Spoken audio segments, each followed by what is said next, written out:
0. Et donc là, on est très bien. La régie me dit qu'on y est. Bonjour Alexandre. Bonjour à toutes les personnes qui se sont connectées, qui sont présentes en live.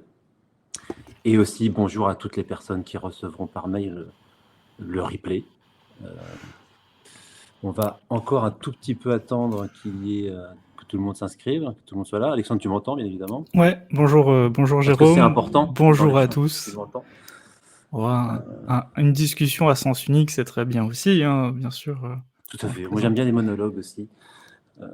Mais ça ne dure jamais vraiment 45 minutes. On a déjà une première question? Ah bah, non, on a des bonjours Oui, à tous. en termes de fonctionnement sur Livestorm, n'hésitez pas, donc il y a 2 espaces pour discuter. Il y a le chat, où vous pouvez discuter de façon très libre. Et il y a l'onglet questions qui sert à poser les questions et qui permet de les repérer plus facilement, et notamment de les traiter en fin de webinaire si jamais on l'a pas traité avant. Donc n'hésitez pas à utiliser le chat pour discuter. On peut réagir aussi en live. N'hésitez pas peut-être à vous présenter ou à présenter un peu vos connaissances sur la gamification ou votre niveau de pratique. Ça peut nous intéresser. Voilà. On peut poser une petite question. Connaissez-vous bien la gamification?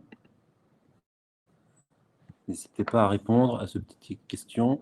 Si vous avez aussi des idées reçues, puisque c'est sur les idées reçues, la gamification, n'hésitez pas déjà à lancer quelques idées reçues, comme ça on pourra commencer à y répondre et voir si ça se croise avec ce que l'on va dire. Est-ce que l'on commence? Que me dit la régie? On attend encore un petit peu. Oui, il y aura une rediffusion du live. Il y a un lien pour tous les inscrits, c'est ça, hein? Il y a un lien qui sera renvoyé par mail où il y aura accès à la vidéo et vous pourrez réécouter, revoir toute la vidéo. Oui, exactement. Comme ça, si jamais vous devez vous absenter à un moment, vous ne perdez pas le fil complètement. On a 45 minutes, si je ne m'abuse. C'est un sujet assez dense. On peut commencer déjà tranquillement par se présenter. Alors, je vais faire un peu le monsieur loyal. Je m'appelle Jérôme Corriveau, donc je suis chef de projet chez Top Coach, une application à destination du retail, une application ludique à destination du retail. Et donc, je suis en compagnie d'Alexandre Duhart, qui est cofondateur de la société Feedback, expert en gamification et co-auteur aussi du livre La boîte à outils de la gamification aux éditions Duno. Est-ce que j'ai raté quelque chose, une étape? Est-ce que tu veux ajouter quelque chose, Alexandre? Merci pour la présentation. Quelque chose que j'aime bien ajouter quand je me présente, c'est le fait que du coup je suis aussi fan de MMORPG, donc c'est des jeux de rôle en ligne avec beaucoup de joueurs, hein, et je pense que c'est quelque chose qui m'a pas mal orienté sur cette vocation après de faire de la gamification. Je pense qu'il y a pas mal de liens entre ce type de jeu et la gamification, donc voilà pour la présentation. Très bien. Le webinaire, il va s'organiser en 2 temps. Un premier temps où on va essayer de préciser la définition et de rendre un peu plus concrète la définition du mot gamification. Et puis, il y aura un quart d'heure, un dernier quart d'heure où vous pourrez poser toutes vos questions. Vous pouvez les poser au cours de la présentation aussi, mais on essaiera d'y répondre, d'apporter des éléments de réponse plutôt durant ce dernier quart d'heure. L'idée, c'est d'utiliser les 5 idées reçues pour essayer de préciser cette définition du mot gamification. On va commencer par la première idée reçue qui est la plus simple en fait, hein. C'est un peu par là que j'ai commencé quand j'ai préparé un peu ce webinaire.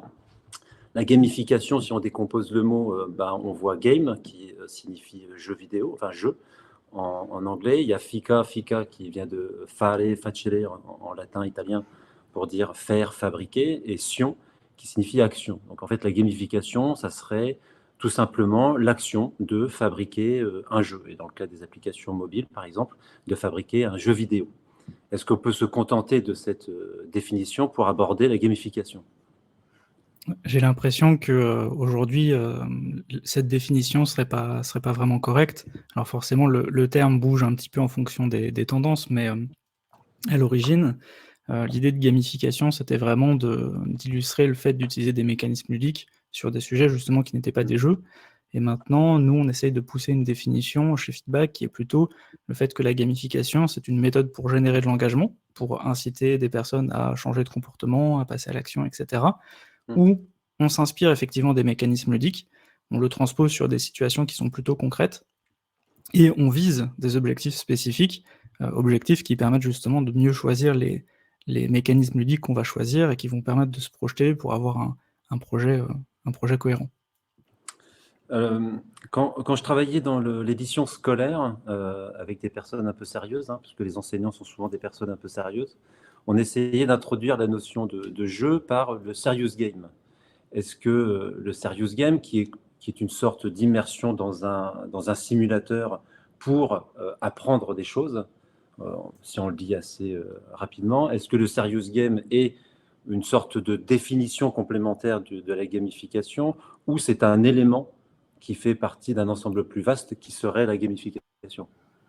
Alors, je vais pouvoir partager un peu notre avis sur la question, sachant que il y a toujours débat. C'est un débat d'ailleurs qu'on a beaucoup dans notre communauté, de parler de gamification, de serious game et d'autres termes techniques, parce que c'est un sujet qui est intéressant à creuser.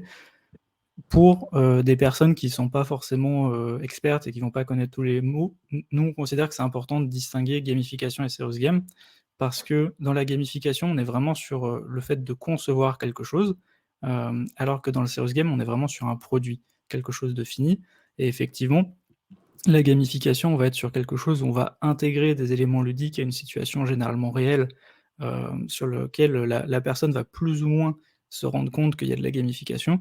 Dans le cas du serious game, on est vraiment dans un jeu, on est vraiment sur quelque chose qui fait jeu, qui est présenté comme tel. En termes de façon de concevoir le dispositif, c'est assez différent, c'est pas les mêmes questions qu'on se pose, c'est pas du tout le même résultat non plus. Donc on a 2 choses qui sont proches, dans le sens où elles utilisent à la fois du ludique et du sérieux, dans les 2 cas, mais en termes de résultats, c'est quand même assez différent. Pour moi, si je prenais un exemple pour illustrer un petit peu ça, c'est comme si dans le développement, on se posait la question de, justement, est-ce que le développement, c'est pareil qu'un site web? C'est pas exactement la même chose, il y a quelque chose où on est plus dans la pratique, et l'autre, c'est plus le résultat, un des résultats en tout cas. Donc, la distinction que l'on peut faire, c'est le serious game, c'est un élément immersif pour apprendre des choses, c'est un simulateur dans lequel on apprend des choses, alors que la gamification, ça utilise un peu la vie de tous les jours des gens, le quotidien des gens, les applications et les outils, les activités des gens, pour en tirer des données qui leur permettront de mieux se situer dans leur apprentissage, dans leur performance et dans leurs compétences, par exemple. On est plus ancré dans le quotidien quand on travaille sur de la gamification, en fait. Oui, en tout cas, dans notre cas, chez Feedback, c'est vrai qu'on crée assez peu, finalement de jeux pour nos clients. Ouais. Le sujet étant plutôt d'améliorer une expérience, qui peut être, je sais pas, de recrutement, une expérience sur une application, et cetera, ouais. Très bien. Alors, j'ai retenu que tu parlais de mécanismes ludiques. Alors, c'est une très bonne introduction à la deuxième idée reçue. La deuxième idée reçue que j'ai pu avoir, et moi-même je l'ai eu quand j'ai préparé un peu ce webinaire, c'est finalement, on va placarder des éléments, comme tu dis, ludiques, de jeu, issus du jeu, dans nos outils. Par exemple, le fameux point, badge, classement, quelque chose d'assez simple. En plus, c'est quelque chose que l'on connaît beaucoup, parce que déjà, à l'école, on a ce type de système. Avec les notes, on a un classement qui permet de se situer par rapport aux autres et par rapport à un ensemble. Moi, quand j'étais petit, on avait un système de bons points, d'images, parce qu'on a bien appris la poésie, parce qu'on a bien récité, parce qu'on était sage à l'école, etc. Et de macarons, qui étaient souvent rouges en ce qui me concerne. Mais on avait quand même un système de classement comme ça, un système de récompense. Donc on est habitué à ce genre de système. On le retrouve dans les jeux, de jeux de cartes ou les jeux de plateau, par exemple, et on le retrouve aussi maintenant dans les jeux vidéo. Est-ce que finalement, ce système de points, badges et classements, ce n'est pas finalement l'élément suffisant pour créer de la gamification sur nos outils? Eh ben, je pense qu'effectivement, pour moi, la réponse, c'est que c'est pas suffisant. Après, je vais nuancer un petit peu ça, sans doute, mais je réagis justement à ce que dit Lucas dans le chat, ou quand on parlait de World of Warcraft, il disait que c'était une bonne illustration des mécanismes de gamification au-delà des badges. Effectivement, en fait, tout ce qui est points, badges et classements, c'est des choses qu'on voit dans énormément de jeux vidéo, notamment. Et c'est des mécanismes qui sont assez populaires dans la gamification, car ils sont simples, en fait, à mettre en place. Oui. On peut associer facilement à chaque action des points, et en fonction d'un montant en points, on peut mettre un classement, et des badges qui sont associés. Je ne sais pas, si on a 1000 points, il y a un badge, 2000 points, il y a un autre badge, etc. Le problème, c'est que généralement, c'est des choses qui sont faites vraiment à la va-vite, parce que le but, c'est d'être efficace, donc rapide, etc. Donc c'est pas nécessairement très très bien pensé. Et ensuite, ça va pas forcément parler à tout le monde, notamment, je pense, au classement. Il y a des gens qui aiment bien le compétitif, d'autres qui l'aiment pas, et du coup, potentiellement, on se retrouve à développer des mécanismes qui sont pas pertinents pour tous. Là où ça s'est pas mal démocratisé, les points, badges et classements, c'est notamment dans le marketing, car il y a eu beaucoup d'expérimentations de gamification avec pour objectif de vendre, et du coup, on pouvait associer directement, par exemple, le montant d'une transaction à un système de points, et donc c'était logique, en fait, pour eux de faire ça de cette façon-là. Je pense qu'on était aussi face à des gens qui jouaient pas nécessairement beaucoup, mais qui essaient de comprendre un peu les codes, et effectivement, les badges et les classements, c'est des choses qu'on voit énormément, c'est très visible, en fait, dans un jeu. Et des choses comme, je sais pas, une boucle de feedback, comme le sentiment de liberté dans un jeu, d'avoir la possibilité d'échouer pour réessayer, etc. C'est des choses qu'on voit moins si on n'a pas les bons yeux, on va dire, pour voir ça. Donc je pense que la gamification, justement, a pas mal grandi depuis. Ouais. En tout cas, fait par les gens, justement, qui sont un peu fans de jeux, notamment, je pense. Alors, oui, alors dans le chat, on me demande si dans Top Coach, on utilise ce système de points, de badges et de classement. Alors oui, on l'utilise, et c'est vraiment pour renforcer l'engagement et l'émulation entre les utilisateurs de l'application, pour d'abord se situer par rapport aux uns aux autres, mais aussi pour créer une forme d'émulation. C'est vrai que le système points, badges, classement, bien employé, crée cette émulation, et c'est très intéressant dans le fait de faire de la rétention d'utilisateurs, faire en sorte qu'ils reviennent, qu'ils adoptent l'application. Par rapport à ce principe-là, j'avais en tête des outils comme YouTube où on sent qu'il y a des éléments de gamification, notamment quand on voit le like, notamment dans l'application, quand on appuie sur like, il y a un petit effet animé qu'on pourrait ramener à de la gamification.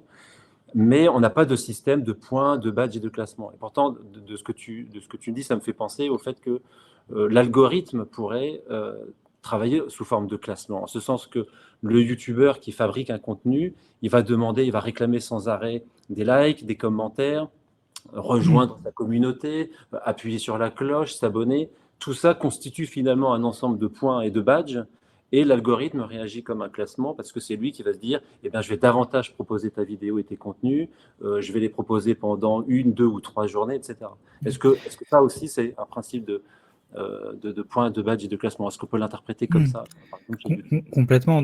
Il y a, de toute façon, dans la gamification, on est vraiment sur un regard un peu concepteur, c'est-à-dire que c'est compliqué après de se poser la question, est-ce que c'est de la gamification ou pas pour l'utilisateur, sachant que l'utilisateur, la plupart du temps, il ne sait pas ce qu'est la gamification.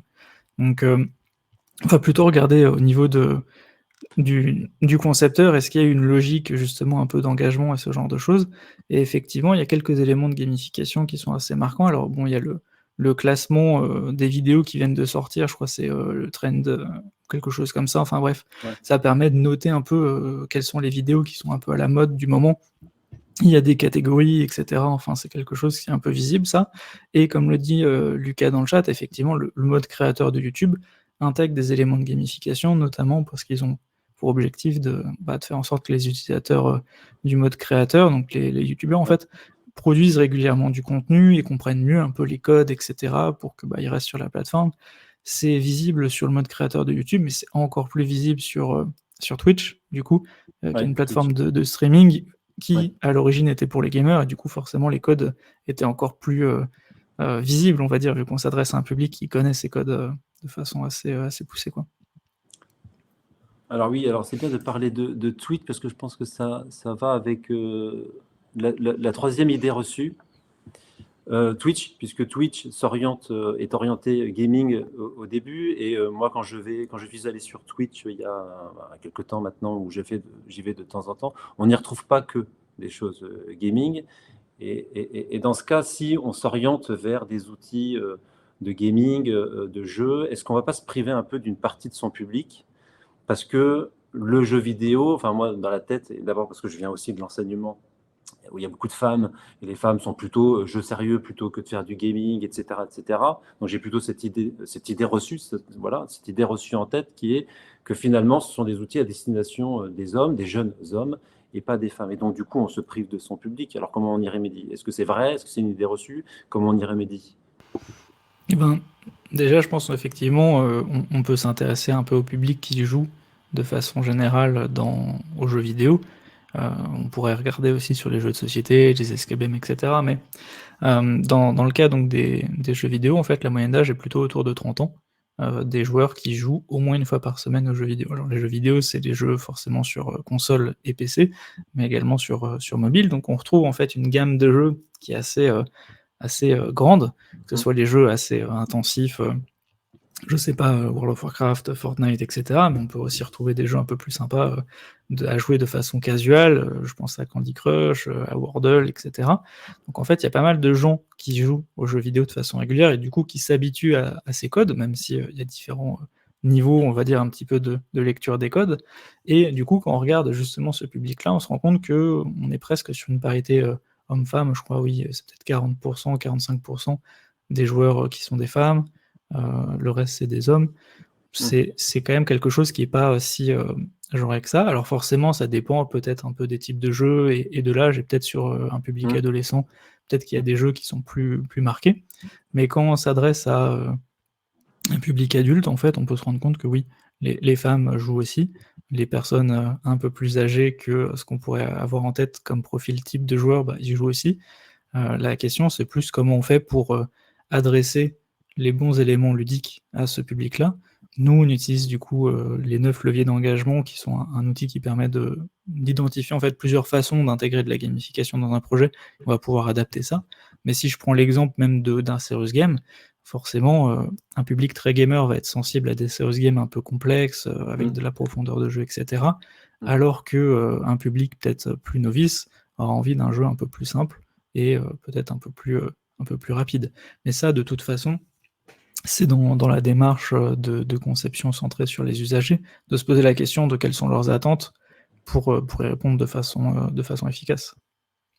Mais là, on a un début de méthodologie. Il faut vraiment interroger sa base d'utilisateurs, voir quel objectif d'acquisition d'utilisateurs on souhaite avoir, comment élargir notre base d'utilisateurs pour vraiment créer un outil qui réponde à nos objectifs d'acquisition d'utilisateurs. En fait. Donc, il faut quand même travailler sur cette partie. Alors, c'est une bonne transition pour l'idée reçue suivante, en ce sens que ce qu'on entend en fait depuis le début de ces idées reçues, c'est que oui, c'est pas fabriquer un jeu vidéo, mais quand même, il y a quand même des mécanismes extrêmement subtils qui sont appliqués. On travaille davantage sur l'engagement de l'utilisateur, donc il y a tout un parcours aussi à revoir. Et quand moi j'ai commencé à aborder le sujet de la gamification pour Top Coach, par exemple, je me suis dit, mais comment on fait quand l'application est déjà là, qu'on n'a pas vraiment pris en compte la gamification ou que ça a été compliqué à prendre en compte?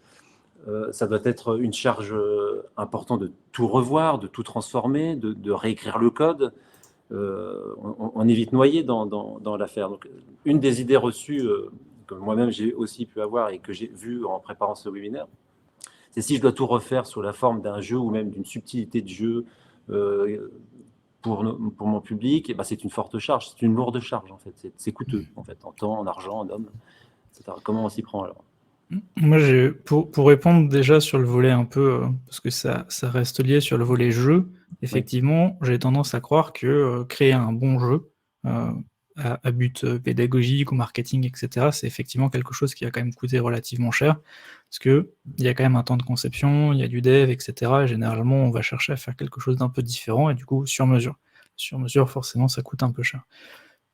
Sur le volet gamification, c'est un petit peu différent parce qu'on va pas forcément avoir besoin de tout casser dans le projet. On peut intégrer de la gamification aux éléments aux endroits plutôt, qui sont les moins engageants du projet. Peut-être aussi qu'une fonctionnalité en plus peut suffire à intégrer de la gamification sans venir dénaturer complètement l'application. Je pense notamment si on a un public qui est très sensible au partage par exemple d'expériences, au volet social de façon générale, etc.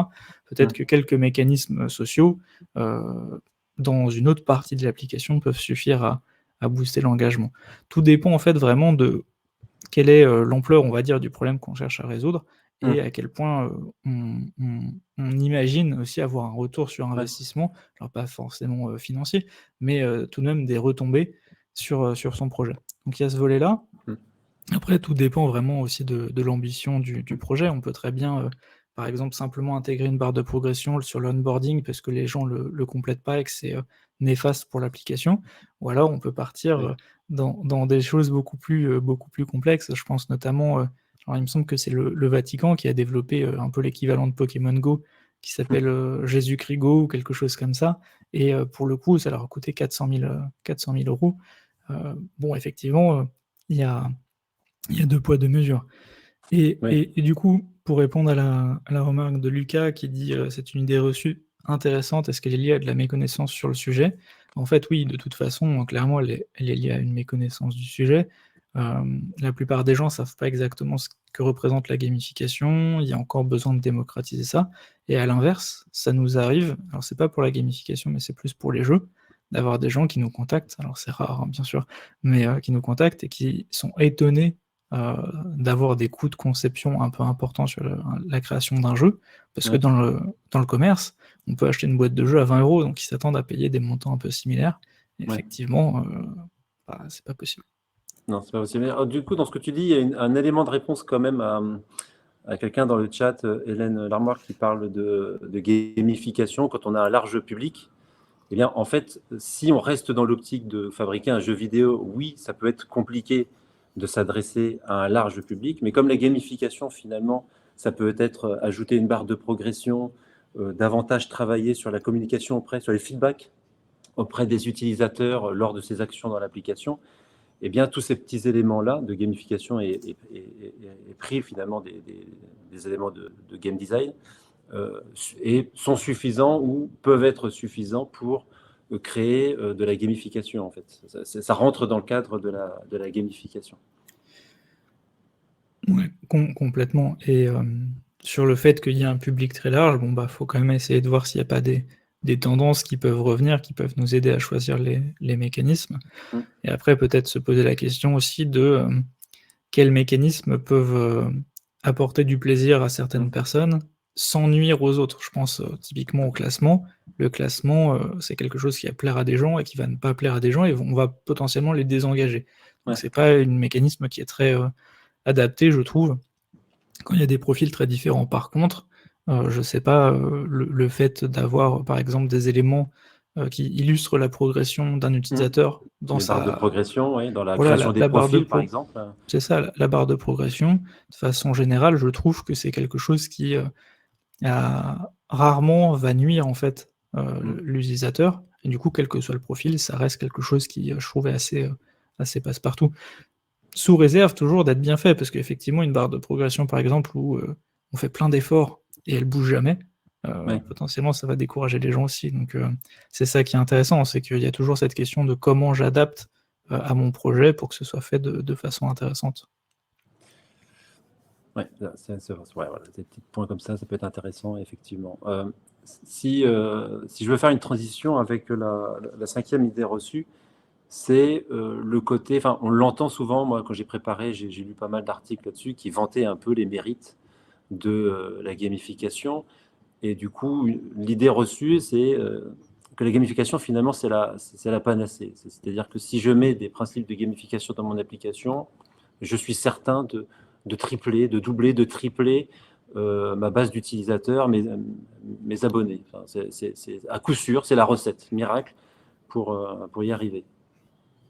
D'ailleurs, est-ce que la recette miracle, c'est pas justement de mettre des points, des badges et des classements et Mm. puis voilà, faut pas se compliquer Ou mettre des jolis trop la vie. dessins avec des jolies animations, c'est pas juste ça, c'est beaucoup plus, c'est beaucoup C'est plus ça. sérieux que ça, c'est beaucoup plus profond que ça.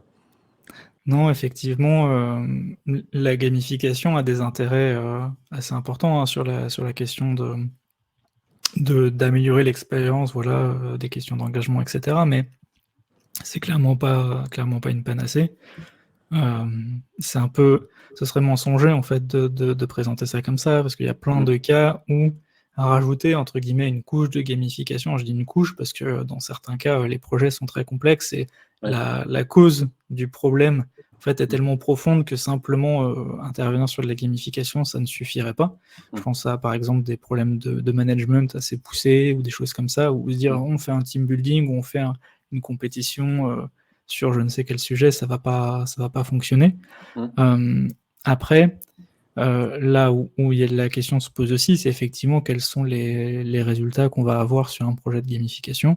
Et je pense que quand on arrive sur certains sites web qui t'annoncent, je sais pas, plus 800% d'engagement grâce à la gamification, on peut se poser la question de dans quel état était l'expérience avant la gamification.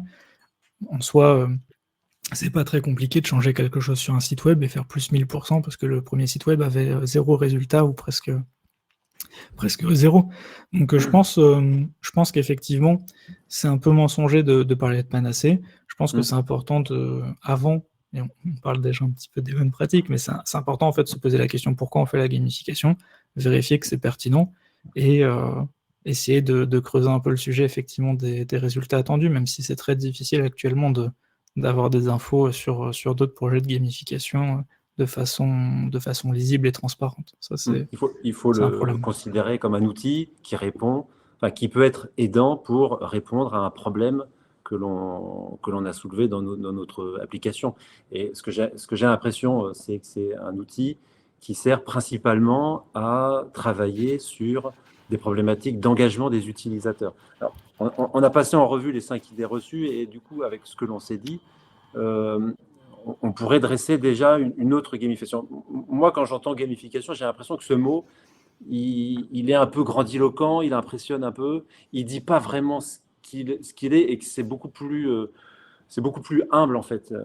On pourrait, enfin, tu me corrigeras si je me trompe, mais on pourrait résumer finalement la gamification comme tu l'as dit, hein, une méthode qui consiste à appliquer des mécanismes de jeu à nos produits pour atteindre un objectif assez précis qui est celui de l'engagement. Comment captiver l'utilisateur, comment le rendre captif dans notre application, le faire revenir, créer de la rétention, en faire un ambassadeur, quasiment un vendeur de notre application.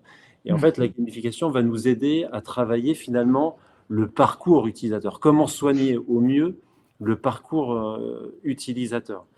Le prendre par la Complètement. main et le faire en sorte de bien connaître l'application, les outils que l'on utilise, et faire en sorte qu'il s'en serve à 100% en fait. Est-ce que tu es d'accord avec cette démystification un peu du mot gamification? Complètement. Nous souvent, effectivement, notamment quand on travaille avec des personnes pour qui le terme gamification peut être un peu tabou. Alors pas nécessairement dans l'équipe avec laquelle on travaille, mais peut-être pour, je sais pas, d'autres parties prenantes, les utilisateurs, etc. En fait, on parle beaucoup plus d'engagement ou des résultats qu'on cherche à atteindre de façon générale avec la gamification. C'est vrai que le terme, déjà, c'est un peu un buzzword, alors peut-être un peu moins maintenant qu'en 2010, mais ça reste un buzzword qui a été imaginé un petit peu pour vendre, pour susciter des interrogations.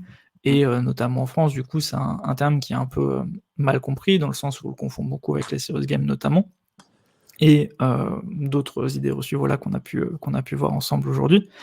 C'est vrai que du coup, la gamification, c'est un terme un peu à double tranchant. Nous, les sujets sur lesquels on intervient et qui nous font vibrer aussi, qu'on trouve intéressant donc à traiter, c'est vraiment cette question de comment j'améliore une expérience pour la rendre plus engageante et pour permettre aux utilisateurs du coup d'atteindre aussi leurs objectifs quand ils utilisent l'application. Je pense récemment une application sur laquelle j'ai apporté des conseils et des recommandations où le but c'est d'améliorer le bien-être des collaborateurs au travail et c'est pas quelque chose qu'on fait de façon instantanée et du coup on a besoin de faire en sorte que les utilisateurs ils aient envie d'utiliser cette application de façon un petit peu régulière dans le temps. Donc c'est quelque chose qui est assez intéressant, je trouve, à travailler. Et quand on voit les débats, j'ai lu un tout petit peu pendant qu'on parlait, du coup, dans le chat, je trouve ça très intéressant aussi parce que justement, ça donne pas l'impression qu'il y ait voilà, de recettes miracles. Il n'y a pas des mécanismes qui sont adaptés à toutes les situations. Et c'est ça qui rend, enrichissant aussi le fait de travailler sur ce genre de projet. On a toujours plein de choses à apprendre et plein de choses à tester pour aller dans la bonne direction. Donc c'est assez cool, je trouve. D'accord, d'accord. Voilà, donc on a quand même alors, de mon côté, je crois qu'on a quand même plutôt rendu concrète la notion de gamification. J'espère que pour les internautes, là, les personnes qui sont avec nous, ça fait déjà bien 30 minutes que l'on passe en revue ces idées reçues. Moi, la dernière question, en fait, la chose qui me vient à l'esprit, c'est que c'est plus concret, c'est vrai, mais quand on est face à notre application et qu'on doit se dire, il faut travailler sur l'engagement de l'utilisateur, on ne sait pas trop comment, par quel bout prendre le sujet de la gamification. Ou même, si on ne parle pas de gamification, quelque chose qui s'y approche, du coup, c'est vraiment prendre soin du parcours utilisateur. On ne sait pas trop comment s'y prendre.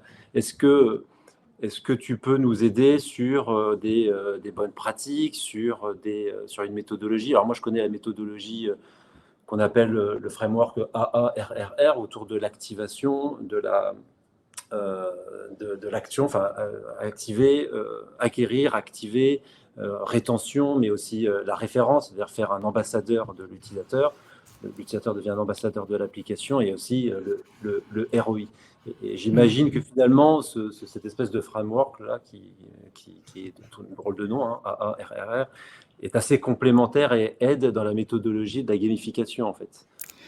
Complètement. Pour le coup, nous, on n'utilise pas ce framework-là, mais c'est un framework qui m'intéresse pas mal et je lis pas mal de ressources là-dessus, d'ailleurs, notamment grâce à Yann Leonardi qui fait pas mal de contenu sur le growth marketing.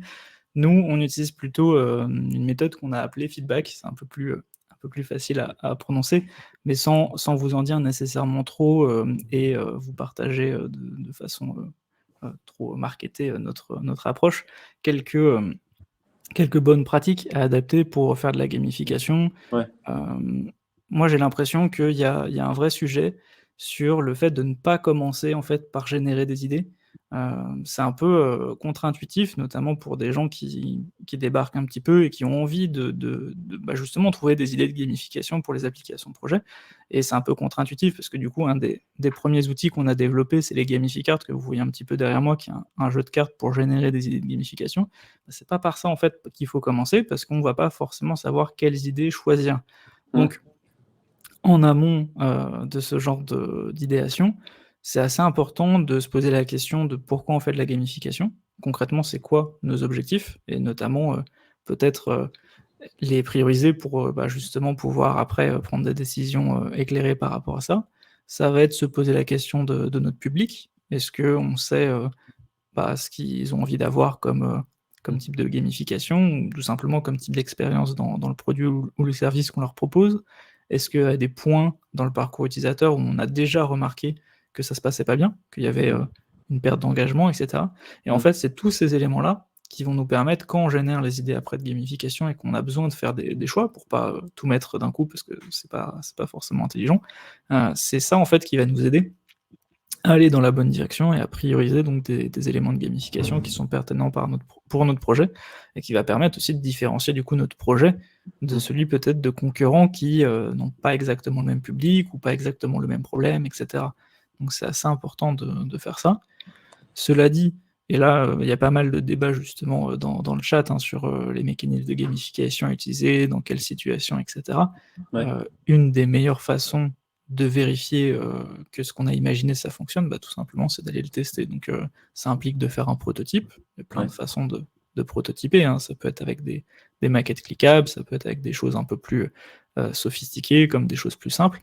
Et en fait, tout simplement, on va aller tester et mesurer l'intérêt, mesurer les personnes qui interagissent avec le projet, etc., etc. Et ça va nous aider à affiner nos décisions. Ça, c'est quelque chose qui est assez important. Je pense que de façon générale, c'est un message qui est de plus en plus partagé, mais se dire qu'on va tout développer de A à Z dans notre garage pour ensuite le donner à des utilisateurs une fois que tout est fini, ça fonctionne pas bien de façon générale, et du coup avec la gamification, c'est la même chose, forcément.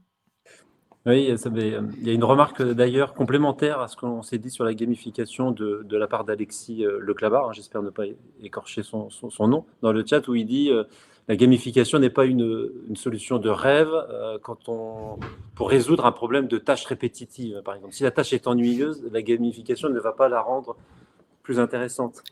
C'est Eh là qu'on voit que ben, la gamification, la réflexion autour de la gamification, c'est aussi de se dire, certes, il y a le parcours de l'utilisateur, mais il y a aussi l'expérience utilisateur. Comment on fait en sorte que l'utilisateur ait une expérience positive et intéressante dans l'application, en fait. alors c'est assez marrant comme remarque. Du coup, Ouais. j'ai deux petites anecdotes par rapport à ça. La première, c'est que du coup, nous, on utilise beaucoup de Canva. On pense un peu business model Canva, mais appliqué à la gamification. Il y en a un notamment sur le côté répétitif. Et on précise du coup qu'il faut trouver une activité plaisante et répétable pour faire des boucles d'engagement, etc. Et c'est effectivement souvent un truc qui fait un peu tiquer les personnes qui remplissent le Canva, parce qu'ils sont ah, il faut que ce soit plaisant. Bah oui, un minimum, parce que sinon les gens, effectivement, ils vont pas répéter l'action. Donc ça, c'est un point. Et un autre point que j'avais envie de partager, c'est, genre je vais le mettre dans le chat, j'espère que ça fonctionnera. C'est un site web qui s'appelle Progressoir, et c'est un site web un petit peu... oui, c'est une parodie en fait, qui se moque un peu justement des jeux, notamment jeux mobiles, et ça se moque un peu du coup de la gamification. Parce qu'en fait, on a des missions, et le seul truc qu'on peut faire, c'est appuyer sur le bouton qui dit on performe la mission, enfin on fait la mission du coup, et ça va nous permettre de réussir la mission et de monter en niveau. Et en fait, je trouve ça assez agréable d'appuyer sur le bouton juste, juste pour ça. Enfin, il n'y a rien d'autre à faire, hein, mais je trouve ça marrant justement.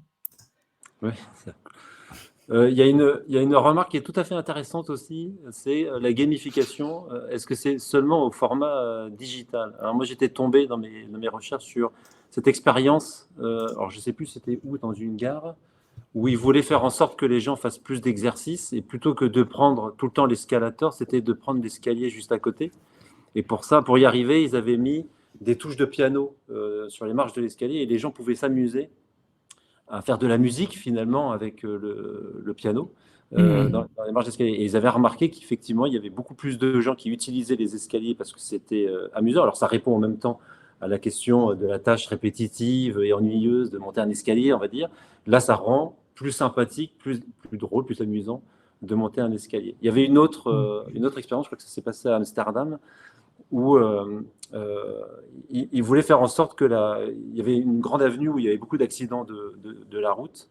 Et pour réguler la vitesse, plutôt que de mettre des contraventions aux gens, il Mmh. félicitait les gens qui roulaient à la bonne vitesse et il les invitait à participer à une loterie où ils pouvaient gagner un lot. Et ils avaient remarqué qu'effectivement, beaucoup de gens réduisaient la vitesse et roulaient plus sagement. Ils avaient une baisse du coup des accidents. Donc non, la gamification, d'abord parce que les jeux de cartes existaient bien avant les ordinateurs et les jeux de dés et tout ça, mais la gamification, la notion de gamification, c'est pas seulement les jeux vidéo, enfin c'est pas seulement sur des outils digitaux. Oui, complètement. C'est vrai qu'actuellement, on voit beaucoup de gamification numérique parce que c'est vraiment un sujet sur lequel on a besoin d'engager, enfin besoin, ou tout simplement des acteurs du numérique, je pense notamment aux GAFAM, font beaucoup de boulot sur l'engagement de leurs produits.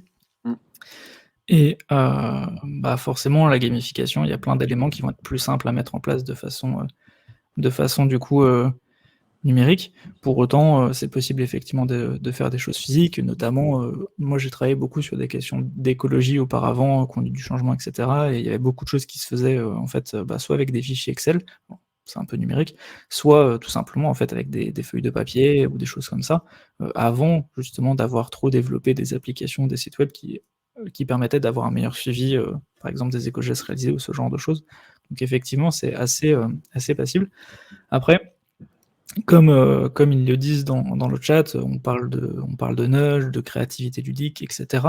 En Mm. fait, de toute façon, il y a beaucoup de pratiques qui vont se mêler sur ces sujets et c'est assez difficile parfois de s'y retrouver. Un exemple, par exemple, que je trouve assez marrant, c'est la SNCF en ce moment, un de leurs plus gros problèmes, c'est les gens qui oublient les bagages dans le train, parce que ça Ouais. implique du coup l'arrivée des démineurs. Ouais. Et en fait, ils ont essayé plein de messages différents et autres techniques, hein, notamment changer de voix. Est-ce que c'est une voix plus robotique? Est-ce que c'est une voix féminine? Est-ce que c'est etc. En fait, ils ont essayé plein de techniques pour rendre le message plus engageant, pour que les gens ils pensent vraiment à regarder leur bagage avant de partir du train. Et quand on regarde les différents messages qu'ils ont essayés, en fait, on retrouve pas mal d'angles qui sont liés à des biais cognitifs ou du coup à nos leviers d'engagement, parce que certains leviers d'engagement sont liés à des biais cognitifs. Et en fait, du coup, même simplement sur un texte qu'on peut recevoir par SMS, on peut penser, est-ce qu'en le tournant de telle ou telle façon, ça va être plus efficace? Est-ce que ça va être mieux, appréhendé, en fait, par la personne qui le lit? Donc on peut, vraiment, voilà, jouer à plein de niveaux, c'est assez marrant, je trouve. Oui, j'étais en train de lire le message dans le chat de Ornella Agro. Mmh. Et c'est vrai que dans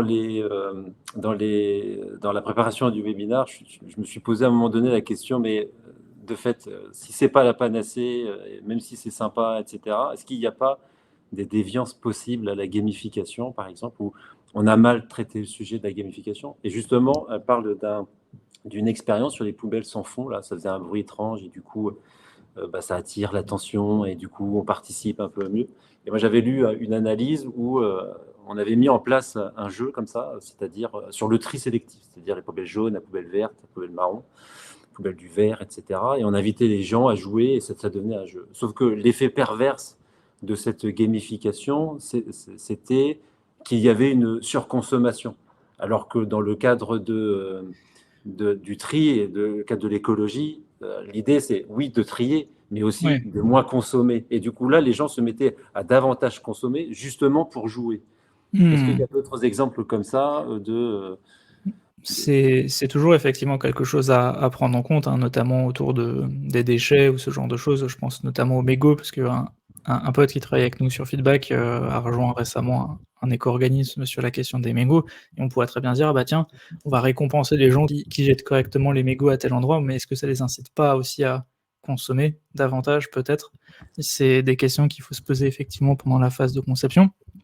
Après sur le volet, mauvaise gamification, il y a toujours celles qui sont pas, au bénéfice des utilisateurs.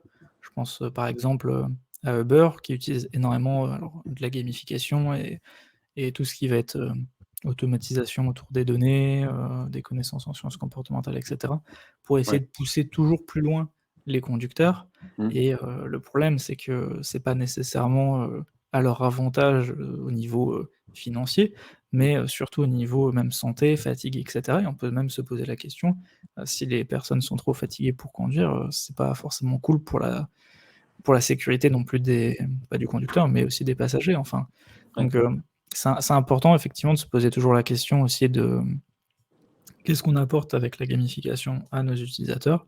Et nous, quelque chose qu'on aime bien faire dans nos projets quand c'est possible, c'est d'impliquer les utilisateurs du coup dans la conception pour justement avoir un avis un peu de leur côté aussi de ce qu'ils trouvent, acceptable ou moins acceptable. Ouais, mais du coup, c'est un peu la limite entre la gamification pour l'engagement de l'utilisateur qui se transforme, cet engagement qui se transforme en addiction. Et du coup, l'addiction à un outil peut être finalement néfaste aussi pour l'utilisateur. Voilà, c'est des petites frontières un peu difficiles dans la conception de l'addiction par rapport à l'engagement, etc. En tout cas, ce que je retiens aussi, et je pense qu'on ne l'a pas trop dit enfin on l'a dit peut-être en filigrane, c'est l'importance de la participation. Dans l'enseignement traditionnel, par exemple, on a souvent un lien un peu top-down, c'est-à-dire on a le prof avec son savoir et son sachant qui enseigne et qui dit la vérité sur les choses, et l'élève qui va apprendre et pratiquer en faisant des exercices. J'ai l'impression que juste déjà, cette espèce de pédagogie inversée, c'est déjà en fait de la gamification pour faire participer les utilisateurs. Une des premières choses à faire, c'est quand même la participation de l'utilisateur, répondre dans un premier temps à un quiz pour savoir si il sait déjà quelque chose, s'il sait se débrouiller avec ses connaissances pour aborder une nouvelle connaissance, avant d'arriver à la théorie, avant d'arriver aussi à des exercices autour de cette théorie, et puis une extension de cette théorie. C'est intéressant aussi la gamification, de travailler non pas que sur le parcours utilisateur, mais aussi sur la participation de cet utilisateur. Oui, il y a vraiment plein de facettes différentes, Ouais. à aborder avec la gamification. Et ben oui, plein de facettes, mais ça fait déjà 44 minutes si je ne m'abuse. Que me dit la régie par rapport à qu'il faudra commencer un tout petit peu On à peut essayer terminer? de Est-ce qu'il y a... Pardon? prendre une ou deux questions supplémentaires. Voilà, les questions. Parce Bah, qu'on a c'est vrai qu'on a avait déjà pas eu mal d'autres discuté questions. de tout ça. Mais effectivement, je réagis par rapport à ce que dit Mickaël sur 1% seulement des utilisateurs des technologies addictives, même les plus puissantes comme les machines à sous, par exemple, Mmh. développent un comportement pathologique. Effectivement, c'est quelque chose qui a été beaucoup dit, hein, sur notamment les jeux vidéo et je pense notamment aux MMORPG, que ça rendait addict et cetera. Ah oui, ça oui. C'est pas forcément vrai, alors faudra lire, le papier qu'a partagé Mickaël en particulier. Par contre, là où c'est gênant, c'est qu'effectivement, il y a quand même des entreprises qui développent du coup des éléments pour, alors pas forcément du coup piéger 100 de leurs utilisateurs, mais pour piéger une partie de leurs utilisateurs et les inciter à dépenser beaucoup trop d'argent. C'est le cas dans les casinos, mais c'est le cas aussi sur pas mal de jeux mobiles, où Mmh. le but est en fait de rentabiliser le jeu via, ce qu'on appelle des baleines. C'est les gens qui dépensent énormément d'argent et en fait, c'est eux qui rentabilisent les jeux gratuits. Donc, D'accord. c'est vrai que du coup, il y a quand même un peu des pratiques, pas forcément, sympas pour les utilisateurs et c'est quand même quelque chose à éviter même si, ça rend pas nécessairement addict, tout le monde. Voilà. Bon, après, c'est la société des humains, hein. Voilà, Il faut quand même c'est le dire, et il faut d'autres faire problématiques. attention, Je voilà. je regarde un petit peu les questions qu'on nous a posées aussi sur l'autre partie. Alors il y a une question, de Paul qui dit: «Comment faire en sorte que les joueurs gardent les pieds sur terre lors d'une participation à un atelier gamifié? Garder en tête l'objectif et la situation réelle». Je pense que ça dépend beaucoup de l'objectif, mais de façon générale, je pense que c'est tout à fait OK que les joueurs, heu, gardent pas trop les pieds sur terre lors d'un atelier gamifié, s'il est vraiment justement très gamifié, immersif et cetera. Par contre, il faut du coup savoir les ramener, notamment, via le débriefing qui va servir à, discuter un peu de ce qui s'est passé pendant la partie peut-être plus immersive Mmh. et ancrer un peu les apprentissages. Je pense que c'est plus sans doute dans cet esprit-là que la plupart des projets se font.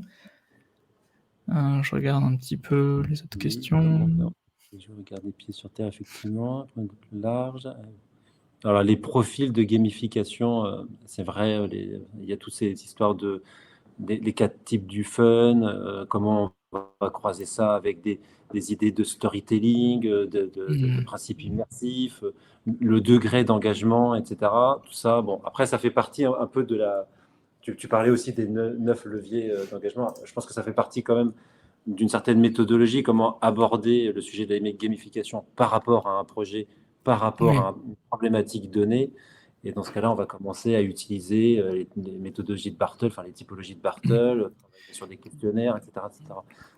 C'est une Oui, question pour intéressante. le On pourrait faire l'affaire d'un prochain webinaire justement sur ces parties-là, sur ces différents leviers d'ailleurs. c'est ça, ça pourrait être intéressant effectivement, d'approfondir ça, à un autre moment, mais pour répondre juste rapidement, nous on n'utilise pas tellement d'outils, on va dire, à ce niveau-là, à part, du coup les 9 leviers d'engagement qui nous servent à pas mal de moments dans le process. Par Mmh. contre, effectivement, ça arrive assez souvent qu'on parle des 4 types de fun pour, recontextualiser un petit peu ce qu'est le fun pour des gens.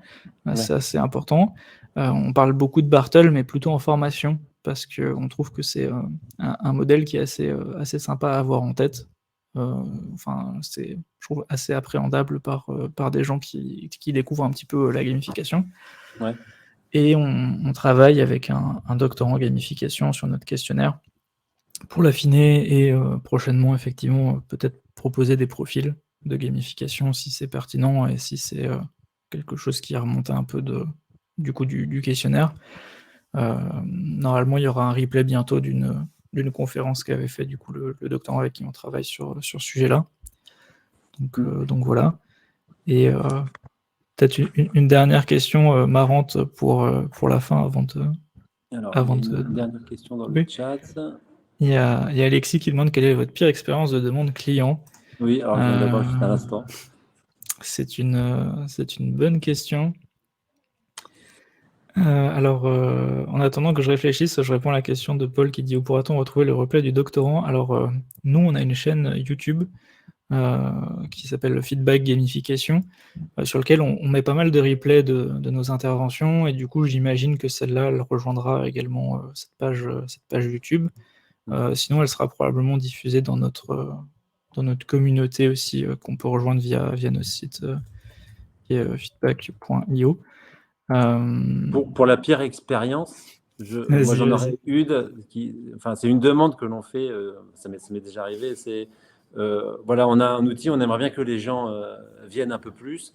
Est-ce que ça serait pas intéressant d'y mettre un Pac-Man dedans? Les gens ils jouent à un Pac-Man et donc du coup ils sont dans l'application. Alors c'est sympa, c'est un Easter egg à la limite.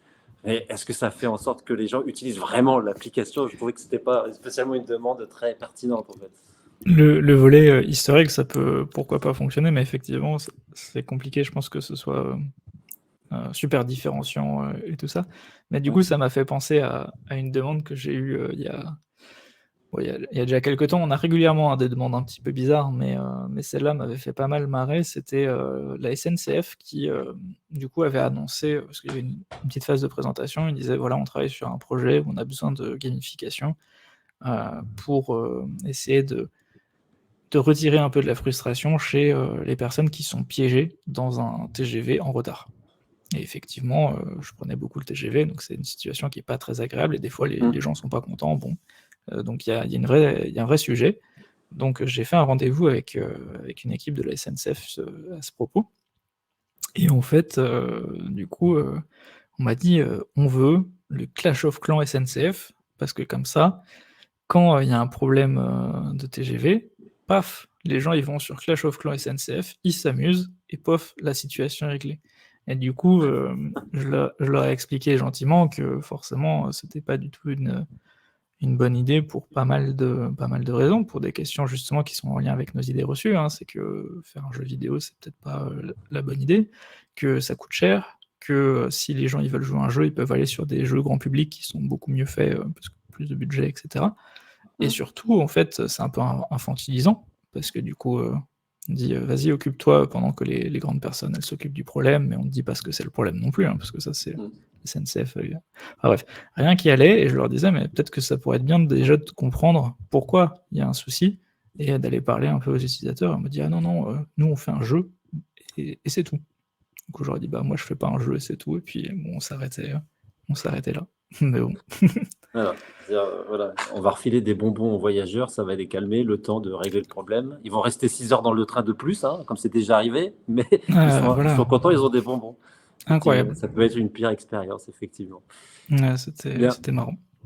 Je pense qu'on va s'arrêter là. Je pense que moi, j'ai trouvé ça super. J'espère que pour les internautes, c'était vraiment très intéressant et formidable. En tout cas, c'était une bonne conversation. Merci, Alexandre, d'avoir répondu positivement à ce webinaire. Bah, merci à toi pour l'échange. Merci aux participants qui ont été actifs aussi dans le chat. Il y a eu pas mal de questions plutôt sympas. C'était vraiment bien. N'hésitez pas à nous contacter, à contacter Alexandre de toute façon sur la gamification. C'est lui l'expert. Et moi, je dis au revoir. Alors, dans ce cas, je dis bonne journée à tout le monde. Bel été aussi.